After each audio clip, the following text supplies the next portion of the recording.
Materi praktikum mikrobiologi farmasi yang akan kita pelajari kali ini adalah tentang pemeriksaan bakteriologi air yang menggunakan metode jumlah perkiraan terdekat atau most probable number, MPN atau JPT.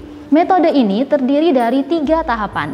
Tahapan yang pertama, tahap perkiraan, tahapan yang kedua, tahap penegasan, dan tahapan yang ketiga, tahap pelengkap. Jadi, kita akan melakukan tahap perkiraan terlebih dahulu dan apabila ada hasil positif dari tahap perkiraan, baru kita lanjutkan ke tahap penegasan.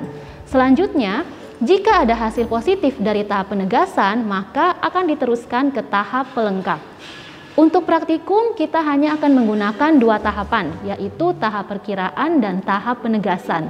Tahap pelengkap sesuai dengan namanya digunakan untuk melengkapi. Jadi, biasanya akan digunakan sebagai data pelengkap saja, di mana hasilnya sudah bisa dapat kita pastikan lewat tahap penegasan.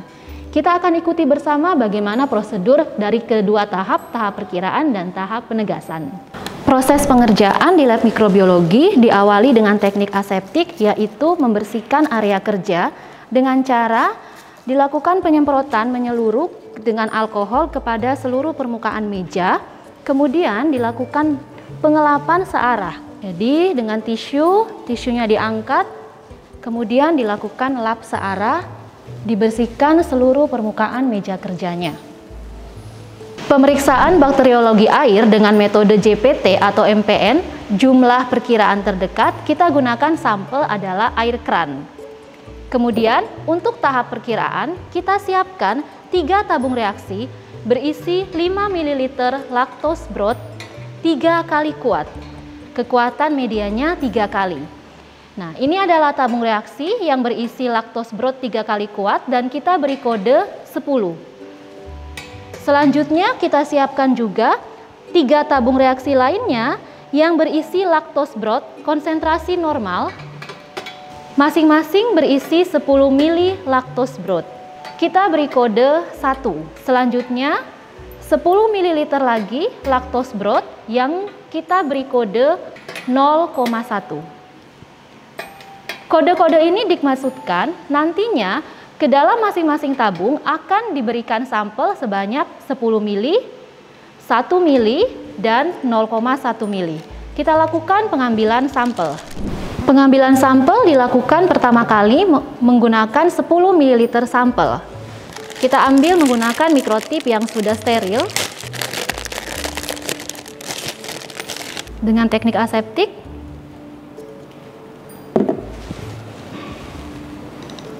Sepuluh ml sampel kita pindahkan ke tabung LB 3 kali kuat yang sudah diberi kode 10.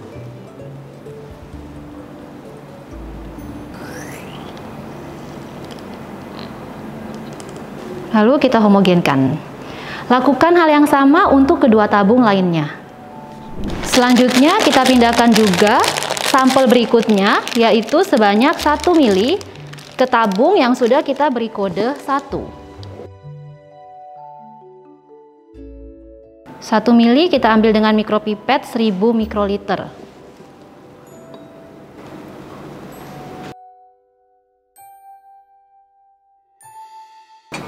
Dilakukan hal yang sama untuk kedua tabung sisanya, diberikan sampel 1 ml ke dalam masing-masing tabung. Berikutnya, memindahkan 0,1 ml sampel ke dalam tabung yang sudah dikode 0,1. Tetap dengan teknik aseptik, kita ambil 0,1 menggunakan mikropipet 100 mikroliter.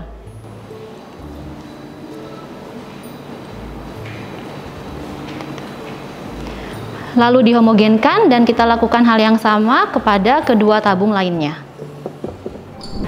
Setelah selesai dimasukkan sampel ke dalam masing-masing tabung 10, 1, dan 0,1, tabung-tabung ini nantinya akan diinkubasi selama 24 jam pada suhu 37 derajat Celcius. Bisa diperhatikan bahwa di setiap tabung terdapat tabung Durham. Tabung Durham adalah tabung reaksi yang kecil yang dimasukkan ke dalam tabung ini. Tujuannya nanti apabila terdapat mikroorganisme di dalam tabung reaksi ini, maka mikroorganisme tersebut dapat menghasilkan gas, dan gas itu akan ditangkap oleh tabung Durham, sehingga tabung Durhamnya nanti akan dilihat akan ditemukan adanya gelembung yang terperangkap di dalam tabung Durham.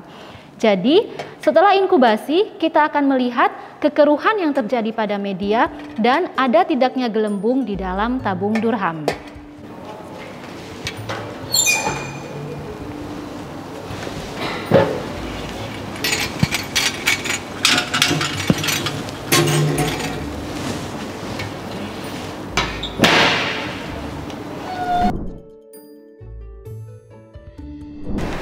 Tahapan selanjutnya adalah tahap penegasan.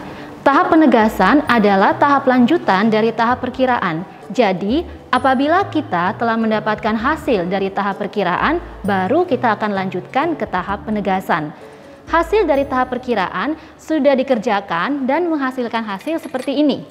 Jadi, di tabung 10, 1, dan 0,1 bisa Anda lihat bahwa di tabung-tabung tersebut terdapat kekeruhan pada media dan adanya gelembung pada tabung Durham. Ini menandakan bahwa di dalam masing-masing tabung ini terdapat mikroorganisme yang akan kita uji selanjutnya. Selanjutnya, karena semua tabung ini adalah tabung yang positif, maka dari masing-masing tabung kita lanjutkan ke tahap penegasan. Untuk setiap tabung tahap perkiraan, kita siapkan tabung tahap penegasan yang berisi media Brilliant Green Bile Lactose Broth. Media tersebut kita siapkan dalam tabung reaksi, di mana di dalamnya juga sudah diisikan tabung Durham. Kita siapkan jumlah tabung yang sama, tabung kode 10 PGLB juga ada 3, tabung kode 1 juga ada 3, dan tabung kode 0,1 juga tersedia 3, sesuai dengan tabung pada tahap perkiraan. Setiap tabung positif dari tahap perkiraan, kita akan pindahkan ke tahap penegasan. Yang pertama, tabung 10, untuk yang pertama ini positif, keruh, dan terdapat gelembung, kita pindahkan ke tabung tahap penegasan dengan cara menggunakan ose. Kita panaskan dulu osenya, dipanaskan sampai membara, jadi harus merah. Kita pindahkan sampel positif dari tahap perkiraan ke tahap penegasan dengan menggunakan ose. Panaskan dulu osenya sampai merah atau membara seperti ini. Di seluruh kawat harus merah membara untuk memastikan bahwa tidak ada mikroorganisme yang mengkontaminasi ose. Begitu sampai di batang ose, maka batang ose dilewatkan api. Pada tabung tahap perkiraan, dari 3 tabung kode 10, 3 tabungnya positif, 3 tabung 1, 3 tabungnya positif, dan 3 tabung 0,1, 3 tabungnya positif. Kita pindahkan dulu tabung 10 yang pertama. Diambil dengan ose, dicelupkan saja osenya, akan tertinggal di ose larutannya tadi, lalu kita pindahkan ke tahap penegasan kode 10. Dibakar lagi osenya sampai membara, lalu pindahkan juga tabung positif selanjutnya, yaitu tabung 10 yang kedua, tabung 10 yang ketiga, dan seterusnya sampai tabung 0,1. Semua yang positif dipindahkan ke tabung BGLB tahap penegasan. Setelah selesai dilakukan pemindahan, semua tabung positif dari tahap perkiraan dipindahkan ke tahap penegasan, maka yang dilakukan selanjutnya adalah hasilnya disisihkan terlebih dahulu, kemudian tabung penegasan yang sudah Anda pindahkan tadi lalu harus diinkubasi pada suhu 37 derajat Celcius selama 24 jam. Jadi, tabung-tabung reaksi ini pada tahap penegasan ini akan diinkubasi.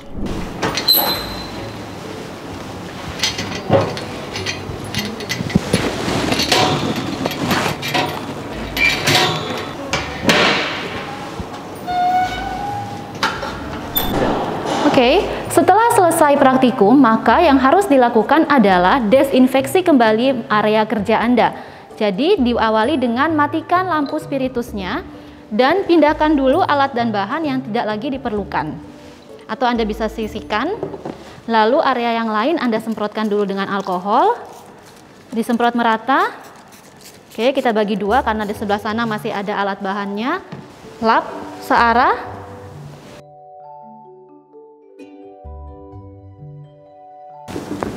Kemudian kita ganti tisunya, kita pindahkan alat dan bahan dari sisi yang lain dan kita lakukan desinfeksi di sisi sebelahnya. Kita semprot lagi meja sisi sebelahnya. Lalu kita bersihkan, gunakan tisu yang baru ya. Kita gunakan tisu yang baru, ambil lagi dari sisi tengah, lalu dilap ke arah samping. Rapikan alat dan bahan yang tertinggal di meja. Setelah itu, kita bisa meninggalkan laboratorium dengan mencuci tangan terlebih dahulu. Demikian prosedur praktikum yang sudah ditayangkan. Semoga apa yang telah ditayangkan ini bermanfaat untuk Anda dalam membantu Anda memahami materi mikrobiologi farmasi dan dapat menjadi bekal bagi Anda yang kelak akan menjadi apoteker dalam menerapkan pengujian-pengujian mikrobiologi di tempat Anda bekerja nantinya. Terima kasih atas perhatiannya, selamat belajar dan semoga selalu sehat.